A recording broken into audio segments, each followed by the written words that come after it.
Hello दोस्तों, राधे राधे आप सभी को हमारे चैनल में। आज हम बेटी विवाह गीत गाने जा रही हूँ। कोने खेत जानमल करे लवा करे लबाड़ी हरियर है।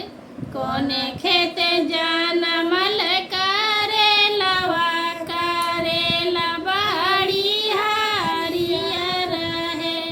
कोने कोखी जानमल सुंदर दिया दिया बड़ी सुंदर है।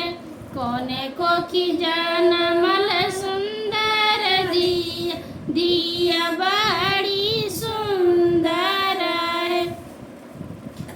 कूड़े खेते जानमल करे लबाड़ी हरियर है।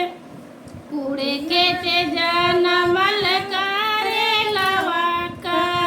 लबाड़ी हरियर है।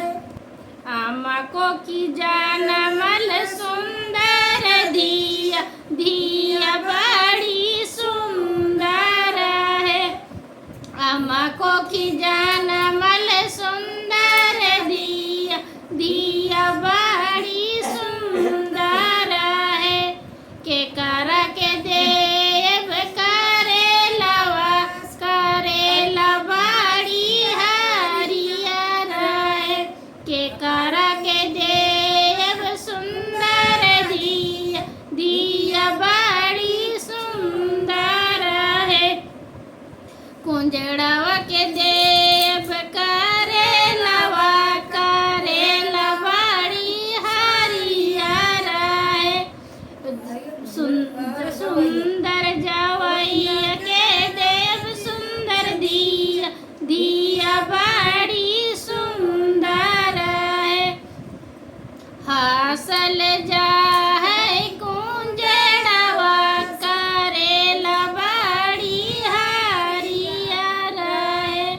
हासल जाए तई जंदर जावा धानी बड़ी सुंदर मिलल है। हासल